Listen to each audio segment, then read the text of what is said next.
I'm Lynsay Taffe and I'm Director of Communications here at British International Investment, and I'll be hosting you through this morning's event, which is all about providing you with an overview of the work we've been doing over the last year and offering you the opportunity to ask our CEO and our Chair some questions. This is the first year we'll be presenting our results as British International Investment, and it's also the first year of results from our latest 5-year strategy.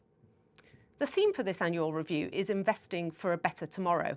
And the theme really does go to the heart of what we do at British International Investment as a development finance institution. We aim to invest to achieve impact over the long term, helping to provide the economic growth across Africa, parts of Asia and the Caribbean that will help provide citizens in those countries with jobs, goods and services. We're investing to help address the climate crisis, and we're investing to help ensure that as this change and growth happens, it happens as inclusively as possible. So for today's agenda, first up we have our Chair, Diana Layfield, who'll provide her perspective on 2022 and how we and our partners have operated in the face of quite a challenging global and economic context. Diana will then hand over to our CEO, Nick O'Donoghue, who'll provide a more detailed overview of our progress. He'll then be followed by a short speech from our Chief Financial Officer, Carolyn Sims, who'll share our financial results. I'll then return with our Head of Africa and our Head of Asia for a short panel on the view from the countries and the regions where we invest. And then it's back to Nick and Diana with our no questions barred Q&A. And as always, you can ask whatever you like of Nick and Diana, and they will, as far as they can, answer as fully as possible. So please start thinking about what you'd like to ask them and put your questions in the Q&A function at the bottom of the screen. We're delighted to expect well over 500 participants today, so we'll do our very best to get through as many of your questions as possible. And then after the Q&A, I'll be handing over to my colleague, Colin Buckley. He's General Counsel and Head of External Affairs, and he'll host 2 sessions. The first will be a conversation with our Chief Impact Officer, Liz Lloyd, who'll be joined by 2 members of her team, and together they'll be talking about our new approach to achieving impact. And for our final panel, I'm thrilled that Colin will be joined by 3 of our fantastic investees, Moneypoint, Akshaya Kalpa and Zanico, 3 very different businesses from very different parts of the world, but who all have a strong shared experience into how their businesses can make a real difference to their local economies and the communities they operate in. So I hope you agree we've got a great agenda for you today, so let's get started. I'm delighted to introduce our chairman, Diana Layfield. Thank you, Lynsay. Good morning. I want to extend a very warm welcome to all of you for joining us at this annual review. As Lynsay said earlier, please do send in all your questions. Nick and I look forward to answering them later this morning. But before we start the detailed review, I wanted to take the opportunity to reflect on the theme of this year's review, investing for a better tomorrow. It strikes a positive note in what can feel like a time of significant global turmoil and uncertainty. The pandemic, increased conflict, more extreme weather events driven by climate change, and rising costs. All of these things are making life very difficult for businesses and for people in our markets. This organisation turns 75 this year. We were established at the end of the Second World War, when the world felt a very unstable place indeed. But then, as now, people were driven by this to solve problems and build a better future. What came next were serious advantages in areas such as medicines and technology, which have transformed health outcomes and reshaped the way we live for the better. Over the last 7.5 decades, there have been other periods of instability. Throughout these, our job as an investor, an impact investor, has been to continually seek those opportunities to invest to build a better tomorrow. As development investors, there are always 3 areas where we find space for positivity: in our purpose, our partnerships, and our people. I'm proud to chair an organisation with such a strong and consistent purpose over the last 75 years. At BII, we believe that a positive nurturing of the private sector can bring about truly sustainable development, delivering vital goods and services that benefit and improve people's lives. Whilst enduring, the purpose of BII has never been more relevant than today. We're operating in an enormously challenging macroeconomic environment, and this is even more true in the markets in which we invest. A world in which climate change disproportionately affects the most vulnerable, and where conflict in Ukraine creates huge challenges for food supply in Africa. Our current 5-year strategy, of which 2022 marked the first full year, sets a clear expression of our mission and builds on what we've learned. We're investing for productive, sustainable, and inclusive development. I've been pleased to see the progress we've made in delivering on the commitments we set out in our strategy in 2022. On a recent visit to Kenya, I was delighted to meet several of our investee companies, including one called Apollo Agriculture. It's a great example of a business which is helping to achieve all of these objectives of productive, sustainable, and inclusive development. I saw firsthand how we've been able to help over 100,000 smallholder farmers source affordable seed and fertilizer, access up-to-date weather and pest information, and improve their planting and crop yield, more than doubling their productivity to 2.6 times the national average, making a huge difference to their families. BII itself has also faced this challenging operating environment. As you know, we have a dual mandate to achieve development impact while remaining financially robust for the long term. Achieving that kind of impact requires us to take significant risks and act counter-cyclically as an investor. So striking the right balance over the past year has not always been easy, particularly not when the depreciation of sterling has meant there's been less capital available to make those new investments. Against this turbulent backdrop, I was pleased to see that we were able to continue to commit a significant amount of capital to businesses, £1.27 billion in new finance. Today, we have investment relationships with nearly 1,500 businesses across Africa and Asia. Without this network of businesses and the many other organisations we work with, we would not be able to achieve the impact that we do. And that brings me on to my next area of positivity: partnership. First of all, our partnership with our shareholder, the UK government, both in London and across the countries where we invest. This has been our first year operating with a new name, British International Investment. That name and our strategy places us at the centre of British investment partnerships, the UK government's range of economic development policy and programming in developing countries. It's a key way that the UK can collectively support long-term economic transformation in these developing countries. To give you an example, PIDGE and BII worked together to fund one of the very first grid-scale solar battery storage plants in sub-Saharan Africa. Based at Kwamba in northern Mozambique, this project brings clean power to nearly 22,000 consumers and much-needed jobs to the region. We've also been working closely with the UK government on the role that we can play in bringing private sector expertise to support reconstruction in Ukraine. Beyond our shareholder, we're also genuinely grateful for the dedication, passion, and commitment of the wide variety of stakeholders who take an interest in our work and hold us to account.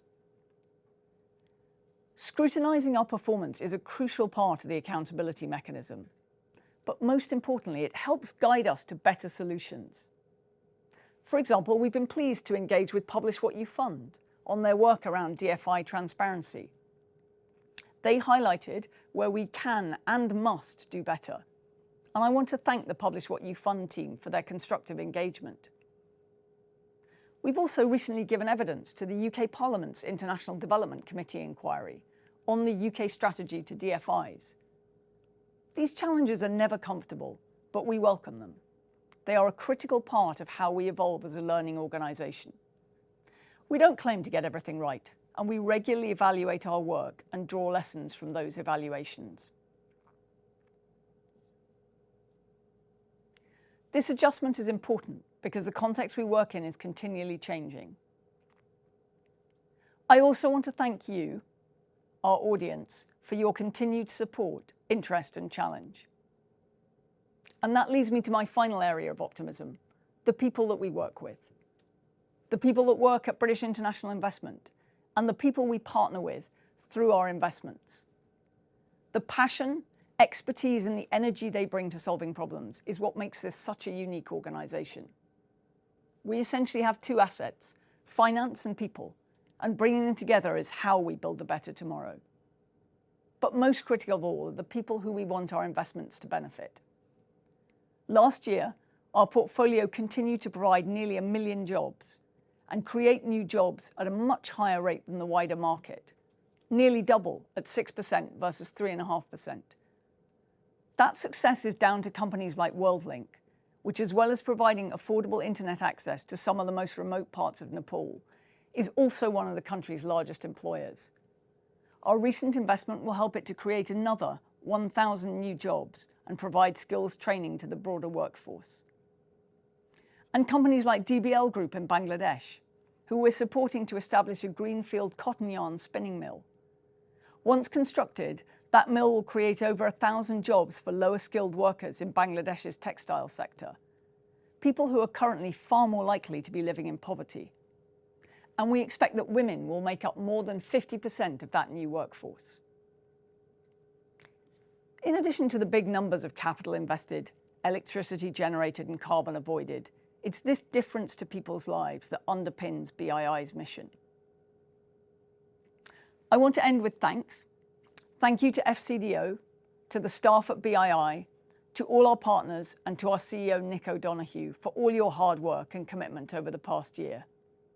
Good morning, everybody. I'm very pleased to be here to present my 6th annual review as Chief Executive of British International Investment.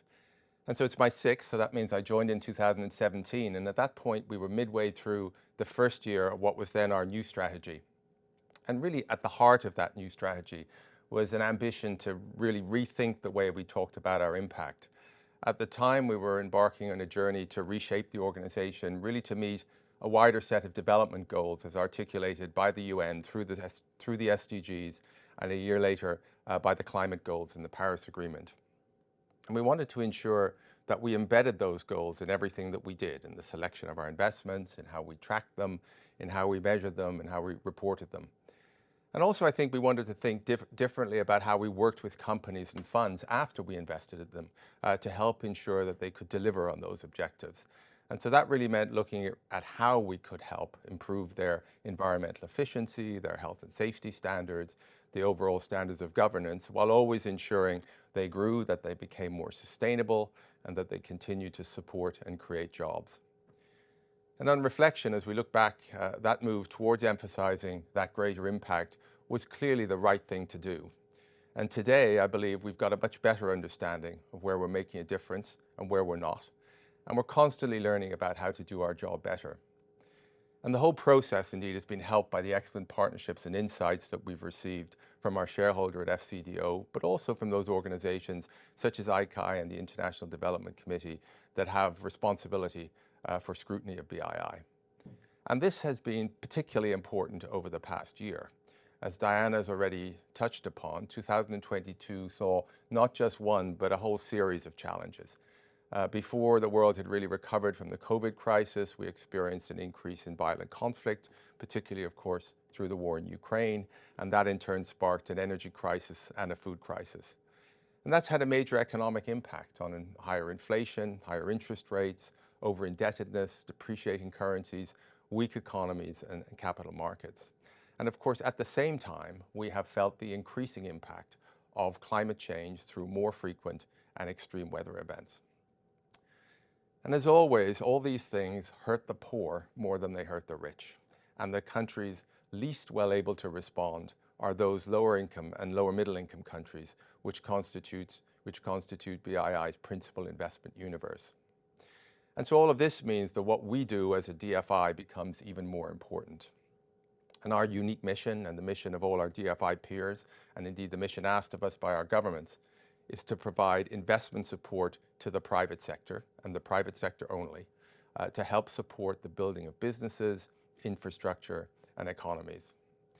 And our theory of change, and we don't pretend it's a panacea to solve all the world's problems, is that countries only become more prosperous and people's lives only improve when the private sector grows and creates jobs, pays taxes that support better public services, and creates opportunities and better livelihoods for all. And of course, the private sector can only grow when it has access to capital. And the countries we invest in do not have domestic savings or their own capital markets. So they rely on organizations like BII to provide that capital, stimulate that growth, create those jobs, and build that infrastructure. And it's only when they receive that investment that people and economies can move away from reliance on development assistance and aid and become more self-sustaining. And over again, we hear from voices and leaders across the political spectrum in our countries, and particularly in Africa, that this is the type of development support that they most want, a hand up and not a hand out. And we don't pretend to be the answer to every problem that exists in poor countries. Indeed, that's why development finance and BII are only a relatively small part of the UK's overall development spending. There are lots of things we cannot do. And if you're starving in a drought in the Horn of Africa, or if your home has been washed away in a flood in Bangladesh or in Pakistan, well, then development finance is not going to be any sort of solution in those circumstances. And you need help and you need humanitarian support. And I personally have always been very proud that the UK is always among the first to step forward in those situations. And that should always be the first priority for our ODA spending. But for the vast majority of young people in poorer countries, those are not the problems they face every day. The problems they face every day may be less acute, but they're no less important. They face a lack of access to reliable power. 600 million people in Africa today don't have the ability to light their homes. They're facing unemployment. Their chance of finding a job in the formal economy in many countries is small to non-existent. Africa needs to develop almost 15 million new jobs a year just for young people entering the workforce. And indeed, the likelihood of an African finding a job today is no higher than that of their father or mother a generation ago. And also women who are trying to support their families by running a small business from home. They face a lack of access to any form of credit. They don't have any security, they don't have connections. Their small business stays small regardless of their ambition and willingness to work. If you're a small-scale farmer, you face lower yields because you can't afford access or afford modern fertilizers or find buyers for your product. If you're an urban city dweller, you've lost access to critical foodstuffs like wheat because imports have been cut off by the war in Ukraine. And especially for young people who want to be and desire to be part of the digital economy, and they see their world changing all around them. They want to be part of it and they want to benefit from it. High-speed internet access can provide that connection, but in many countries they don't have access to that internet. So why do I mention all of these? And it's not because they represent the totality of challenges that populations face in poorer countries, but they are real, and importantly, they are illustrative of the sort of problems that grants do not fix in any sustainable way, but development finance, if properly used, can provide long-term and sustainable solutions. So now I'm in the fortunate position of chief executive of this company, of being able to travel widely. So that means I get to see our investees close up. I see what's working, and importantly, I see what's not working. And by the way, when we make about 70 new investments a year, so there are certainly going to be some that don't work. As Diana said, we have about 1,500 enterprises in our portfolio, some of whom worked in the beginning, but they don't necessarily work now. And I always tell our teams that what is important is not that you don't make any mistakes, but that when you do, you deal with them, you learn from them, and that you evolve and you get better. And hopefully, we're doing that. And I mentioned some of the day-to-day challenges in our geographies, and as I said, I travel a lot, and I wanted to give perhaps a few examples of where I've witnessed our investments really helping to address some of these problems. First of all, I want to go to Nepal and talk about the issue of access to the internet. And we know that access to affordable, good quality internet can really have a transformational impact on people's lives. It's critical for businesses and local economies to grow and to increase access to education and to healthcare and to banking. Yet nearly half the global population remains unconnected today. Last year, I visited one of our investees, which Diana mentioned, WorldLink, an internet service provider in Nepal. And that's a country where affordable broadband has reached just a quarter of households, almost all of whom live in large urban centers. And what WorldLink is doing is expanding internet access across the more remote and rural parts of the country. And we first invested in 2019. And we had the opportunity when I was there to visit a small community. It's about 3 hours outside of Kathmandu in one of the smaller valleys off the Kathmandu Valley. It's a district where WorldLink has recently introduced high-speed internet access. And of course, it is great to see the technology, but what's really special is to meet the people whose lives are getting changed by the availability of that technology. We visited the local health center, the local school. We spoke to women who are running small fabric businesses, and all showed how the advent of high-speed internet access has revolutionized their lives. And that infrastructure has to be built and developed by the private sector. And the company were absolutely clear that they would not have been able to do that if BII had not been prepared to take the not insignificant risk to provide patient equity capital to help them to grow. So that's the sort of difference our work makes. And next, I want to go to Karachi in Pakistan and take the issue of women not being able to get access to the small unsecured loans that they need to grow business and care for their families. And I visited Cash Foundation. It's a microfinance institution. It's a non-profit organization. It lends money to women entrepreneurs. And we met a group of 30 women running small businesses in their homes to try to create some additional income. So they were doing things like making fabrics, they were running small nurseries or running a small beauty salon. And they really were an inspiring group of people. And they couldn't have done that without the loans that they were receiving from Kashev. And effectively, all the funding of Kashev comes from development finance institutions, including, of course, BII. And to take another issue, and perhaps the biggest issue of all, the lack of formal jobs for young people in Africa, a continent with the world's youngest population. We're a critical part of the Safaricom Ethiopia Consortium, which is developing the second mobile network in Ethiopia. And that's not only transforming the economic prospects for millions of Ethiopians through providing better access to mobile telecommunications, network, and services, but it's also making a difference by providing jobs to the people who are helping build the company in Ethiopia. And I visited the Safaricom Ethiopia headquarters. I met some of the 400 employees, mostly young Ethiopians, all of whom had joined the company in the previous year, who now have this opportunity to work in this high-tech, highly skilled environment. No other group bid for this license. And without our bid, it almost certainly, without our involvement, our bid would almost certainly not have been able to go forward. Another critical issue today, particularly in Africa, is food security. And again, clearly we're not the World Food Programme, or we're not set up to provide food directly. But where we can make a difference is investing in businesses that produce products farmers need to improve their yields and increase their incomes.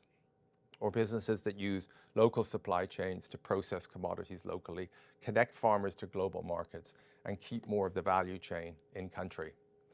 And last year, I visited one of our investee companies, ETG. It's an agribusiness, a large agribusiness operating across Africa.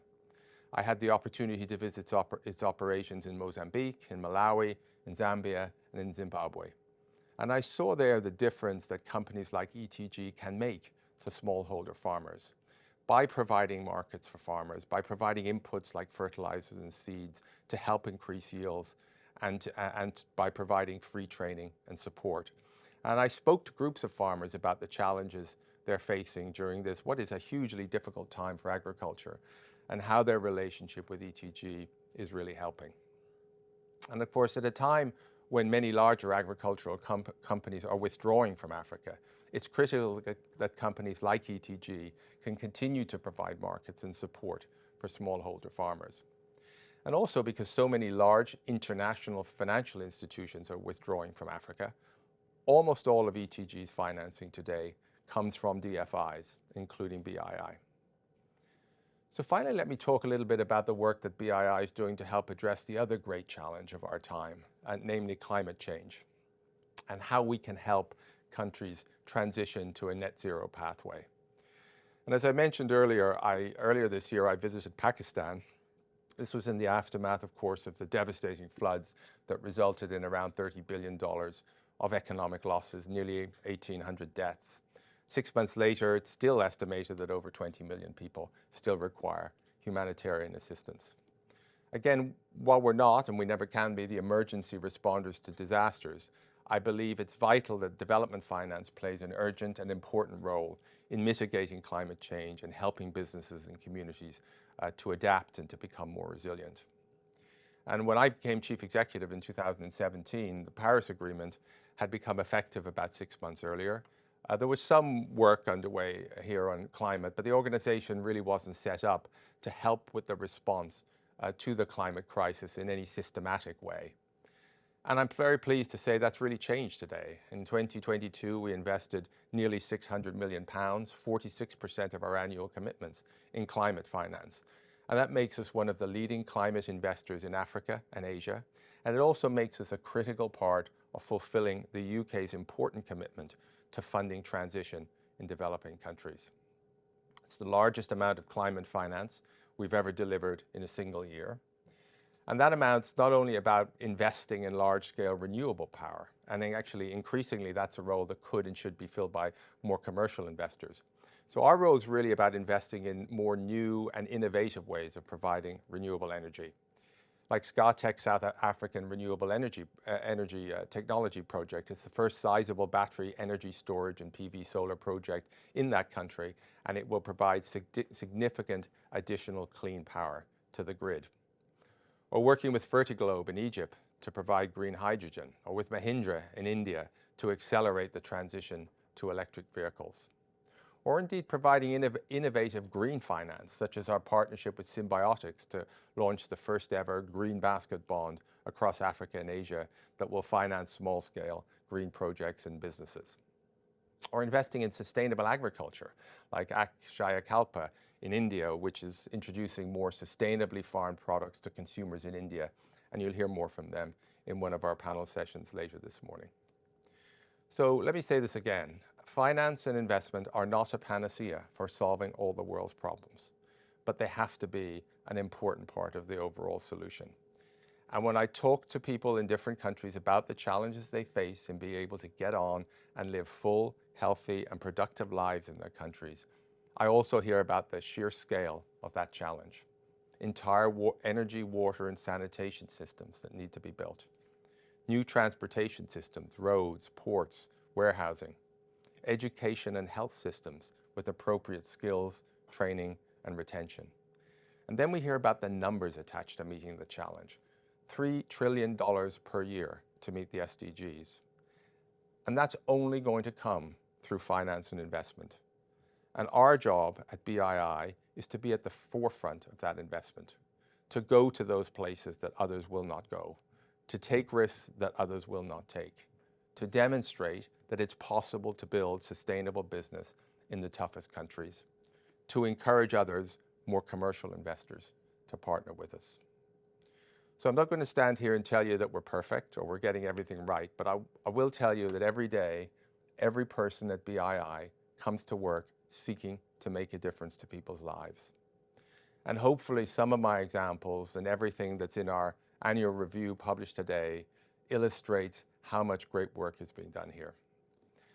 So I want to close by saying thank you most of all to the team and the board at British International Investment, to all our partners, particularly the FCDO and our investee companies for their tenacity and commitment in achieving so much and over such a difficult period. I'm enormously proud of what we've achieved together, and we look forward to building on that track record in the years to come. Thank you all for listening. And now I am pleased to pass you over to BII's Chief Financial Officer, Carolyn Sims, who will provide some further information on our financial results in 2022. Thank you to everybody who's been submitting questions. We've had a lot come through, so I'm going to try to get through as many of them as I can, and I'll attribute wherever I can, if you've said who you are. So the first one that I'm going to start with is from Tom Sanderson. Can you say a bit more about how you're mobilising other capital? How hard are you trying? How difficult is it? Yeah. So thank you, Tom. I think, look, mobilization is a critical element. I made the point actually in my speech that the scale of capital required to address the sustainable or achieve the sustainable development goals to facilitate the transition to net zero, the scale of that capital is huge. And we all know that we're not going to get there just on the back of what's available through the aid budget or the philanthropic budget. So we're going to need to mobilize capital from the commercial sector. And that is a key objective for development finance institutions, both the bilateral DFIs like BII as well as the multilateral development institutions. It's a key theme also in the discussions around the Bridgetown agenda, and how can we, with the capital that's available, how can we do more to leverage in other capital. I think from BII's perspective, we have seen over the last sort of 4 or 5 years a significant upward trend in the amount that we're able to mobilize. I think last year it was about, for each dollar that we invested, we mobilized about 90 cents. That was a record. That was more than twice what we'd done in previous years. You do have a challenge when you're mobilizing capital around trying to balance, on the one hand, the additionality, which is required for a DFI. You know, we're not supposed to put money where other people will put money. And then on the other hand, we want to mobilize alongside us. So those two things can be contradicting. We also, we're fortunate in that our FCDO has supported us with some more concessionary finance, which the Climate Innovation Facility, for example, allows us to use that more concessionary money to leverage in other investment firms. So we're seeing also a much greater interest, particularly on the climate side, I have to say, much greater interest from the City of London, big institutions here who want to learn more about investing in our markets, and again, particularly in climate. So it's a major theme for BII, and I think we can point to significant progress. Still more to do, but significant progress over the last couple of years. Great, thank you. Next question's on what do we need from, in terms of development cooperation and support from the likes of our shareholder to help, and other public actors to help us work more effectively across the development network. Has that been something that's been a feature of the conversations we, for example, have with our shareholder? We have British investment partnerships and so on now. Absolutely. Well, I think, you know, I talked about the fact that we have a really very wide range of partnerships at BII. The shareholder is obviously a key one. And I think, as I mentioned, with the name change, but also with our new strategy, we do, I think, feel an even stronger part of the UK's overall approach to these markets. I think that British investment partnerships is a very interesting idea to bring together a number of different actors across the spectrum. And we've definitely seen renewed cooperation and a much more intense collaboration following that. That isn't the only area of cooperation. As Nick's just mentioned, one of the areas the shareholder supports us in terms of concessionary finance. And we work consistently, not just with FCDO in London, but across our markets, both to identify opportunities, to understand the local landscape and where we can have the largest amount of impact. That type of partnerships extends across other public organisations around the world. So there are the MDBs focusing on the different Millennium Goals. I think all of these we work with a very significant network of partners. I don't think there's anything at the moment that we feel we're enormously lacking, but for us, doubling down on those partnerships and making sure that we are more able to work with all of our partners is a key focus. Lovely, thank you.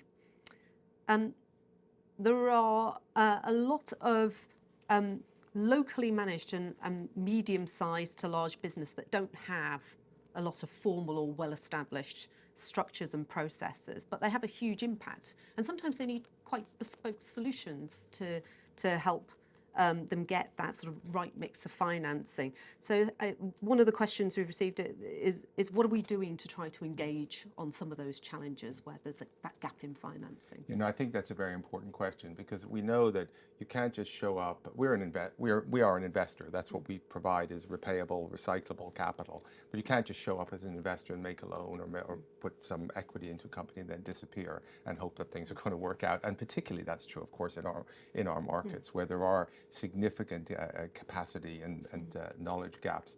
So I think when we approach companies and we work with companies, it's a sort of it's a multifaceted or a much broader approach than your typical financial investor. We have a small technical assistance program that we can use also to build capacity in companies. We do an enormous amount of training, and some of that training is focused on sort of ensuring that environmental and social governance standards improve. But as also we do sort of more traditional training on business management and so on. So I think it is, but I think the point is, if you're a development finance institution, you have to think about your relationship with your investees in beyond just capital, and think about it broadly and what are all the things that this company needs, recognizing the context in which they work to really be a successful and sustainable enterprise. That actually brings us quite well onto a question from Samina at Atlas, who's asking about encouraging women in the private sector and what plans we have potentially to train professionals who are based within our BI portfolio, or just provide tools to help those companies to help women excel in those organisations. I know we've got toolkits and training that we've done. Is there more you can? No, I think this is another very important question. I must say that of all the things that have happened here at BII over the last 6 years, one of the things that I'm most proud of is the role that this organization has played in the development of the 2X Challenge. And the 2X Challenge, for those people who don't know, is focused on gender lens investing. It's focused on investing and getting money to companies that are run by women, managed, owned by women, that cater specifically to women through their products and services. And we were really a founder or co-founder of that whole program, and it's led to billions of dollars of additional money being made available to women-owned businesses. So I think that's a really important, has been a really important contribution during my time here. I think, but then, and we have a target of having 25% of our investments be 2X qualified. We've exceeded that target in 2022. But of course, that doesn't mean that only a quarter of our investments are think about women, or it's only in a quarter of our investments that we think about the gender aspects. I mean, that is embedded in every single investment. In the vast majority of investments, we'll have a specific gender action plan that we'll develop with the investee before we put any money in. So it's across the piece. It's a really important part of, I think, the role that we can play. And we know these countries are not going to prosper unless women play a full, engaged role in the workplace. Thank you. Next question is, there's been quite a lot of discussion recently around transparency. And one of the questions is, what are we doing around that? Let me start at least with the sort of board perspective on transparency, and Nick can talk about some of the things that we're doing. I think the first is that the aspiration of the shareholder, of the board, and of the entire group of employees at BII is that we are leading in transparency. We want to be a transparent organisation, and I think on a large number of dimensions we are. We obviously have engaged with Publish What You Fund recently. We were disappointed to see where we ranked in their survey, and we're working to rectify those. But it's important to call out that on a number of dimensions we scored very highly. I think whether it's ICAI or others, transparency has been something that people have traditionally called out in a positive way about BII, and we really do want to make sure that is an ongoing feature for us. There are a number of areas. We have an extensive survey of our impact every year that's done by an external organisation. We publish that and similar pieces. There has been a challenge around some specific more detailed areas of what we publish on the website, and that's something that I think we recognise. As I said, we recognise we need to do better, and we're very grateful to those that point that out, but it's absolutely a focus. Nick? Yeah, look, I would agree with everything Diana said. Again, and she mentioned also in her remarks, I think Publish What You Fund has done everybody an enormous favour by producing really a clear benchmark for transparency among DFIs, and a league table that forces us, that sort of incentivizes us all to do better. So we were, as Diana said, we're a little disappointed in how we did. Some of that was, I must say, technical, related to how we were uploading our information on the website. Some areas we did very well, actually, and I think it's fair to say we were the leading bilateral DFI in terms of how we presented our development impact. We were also I think second in terms of how we presented our fund and our intermediary investments. Where we did not do as good a job or as sort of communicate as broadly or be as transparent as I think we need to be was in the area of environmental and social action plans and risks. It's not because we don't have them. It's just, but we are not putting them on our website and making them public in the way that others are. So I think that's a clear area. That's a clear area where we would improve. But as Diana said, this organization, and we know we don't complain about this. We welcome it, but we are subject to an enormous amount of scrutiny. Multiple ICAI reports, multiple IDC reports, including one, as you know, that's specifically focused on us now. We have one of the largest measurement and evaluation programs that has produced reports on our infrastructure investments, on our FS investments, that's independently run, monitored by FCDO. So, and all of these organizations, by the way, get absolute access to everything that's in here. So we know we need to do better. But yeah, I think I don't think we should think that it's not that we're not, I think, on top of these issues, but we just need to do better in terms of getting into the public domain. Great, thank you. Next question is from Eliza at Blue Orchard. And they've asked, with regard to which instruments, sectors, regions or countries, where do you see the greatest potential in the future to achieve development impact? So, yeah, what would be the leading thing? So look, I think, let me start, take a shot at that. Look, I think let me sort of divide the development finance piece from the climate finance piece. And of course, there's huge overlap between those two, and that's where we sort of seek to play. But I think if you think about development finance and where are those places that need the greatest support in providing capital to the private sector so that they can grow and create jobs and pay taxes and so on. I mean, I think you'd have to say that Africa still remains, if we look at the distance that we have to travel to achieve the SDGs, we've still got far and away the largest distance to travel in Africa. We are, BII, I think we have the largest percentage of the large development finance institutions. We have the largest percentage of our new commitments going into Africa. That will continue. To be the case. I think when you look at climate finance, it's probably a slightly different picture in the sense that the biggest appetite for capital comes from those countries that have the greatest sort of, in a sense, the greatest distance to travel from where they are today, and those countries particularly that have large coal-based power. So you think in our world, places like South Africa, like India, like Indonesia, like Vietnam, the appetite for capital in those markets, it's huge. I think the challenge for us there is to make sure that what we're doing is additional. And I mentioned in my remarks, doing this stuff like, for example, floating solar in Indonesia, not doing the traditional utility scale renewables, and so, which I think increasingly commercial capital is doing, but really focusing on, in those countries, the more innovative and newer technologies. But I think that's where on the climate side the greatest challenge is, as well as, of course, within Africa, you've got this overlap between development and climate because 70% or 600 million people have no access to power. So of course that's a problem that has to be solved, and it has to be solved through green power. So that's will continue to be a focus.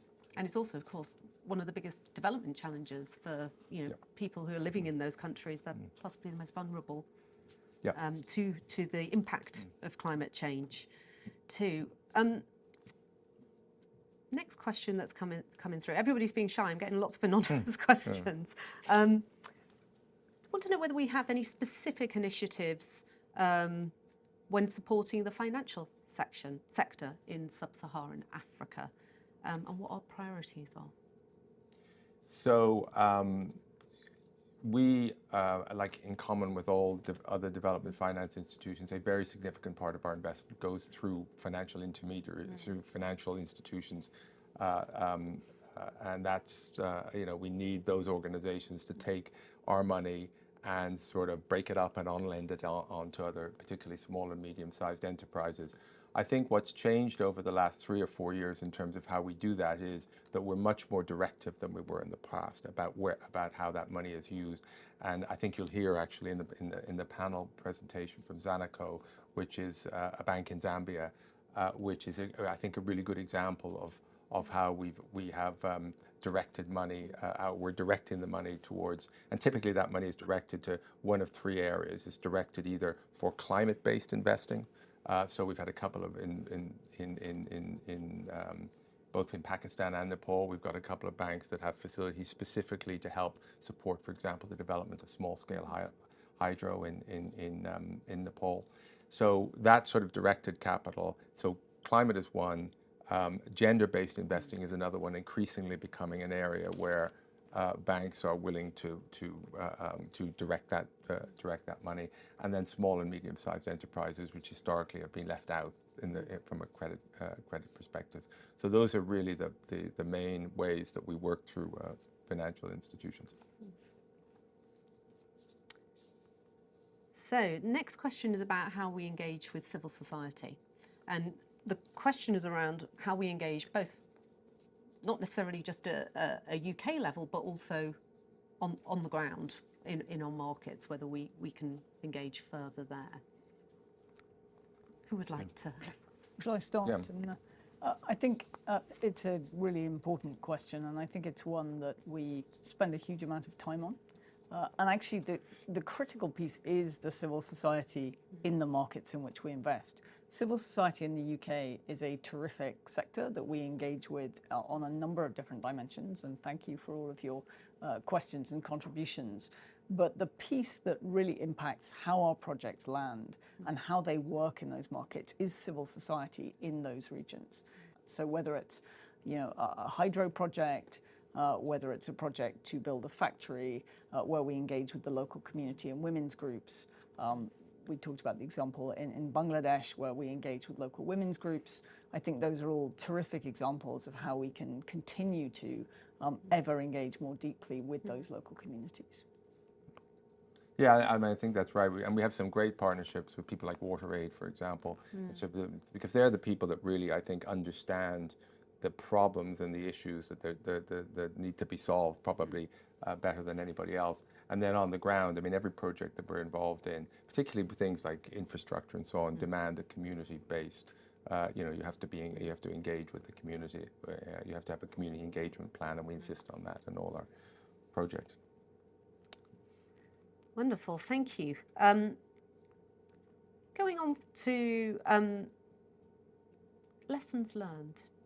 So one of the questions here is what lessons have we learned over the last year? Because I think we've all talked about how it isn't always perfect. What works in one area doesn't work somewhere else, and there's this sort of continual feedback loop. Is there anything that stands out to you that is either a lesson that you've learned from the last year, or that you think we still need to do a bit of probing on that we perhaps don't have the answers to yet? Maybe it shouldn't be a lesson learned, we should have known it in advance, but I think just how difficult the countries in which we're asked to invest in really are. I mean, it's been a very difficult period particularly in, not just in Africa actually, I mean, but if you look, 6 of the largest countries that we have a group of countries we call our powerhouse countries, or 6 of the largest countries, so it includes Bangladesh, Pakistan, Egypt, Ethiopia, Kenya, Nigeria. Those are key areas for us. There's kind of huge development issues in all of them. I think all of them in the last 12 months have been had to really revert to the IMF. All of them have had significant economic downturns. All of them have had significant depreciation in their currencies, which makes the investment very difficult. So I think, as I said, we probably knew it in advance, but the level of risk is continue and their, I suppose, sensitivity to external factors. I mean, the war in Ukraine, higher energy prices, higher food prices had an impact that I think we probably, we obviously didn't foresee the war in Ukraine, but the impact, how severe that impact has been, I think has been really a shock.